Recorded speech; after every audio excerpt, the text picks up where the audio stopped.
तो नमरो न देलू हो। जहिया से शादी कैलू हालू न पूछेलू हो। खबरो न लेलू अब तो नमरो न देलू हो। जहिया से शादी कैलू हालू न पूछेलू हो।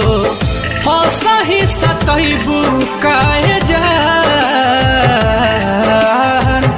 चन चन कहत रही।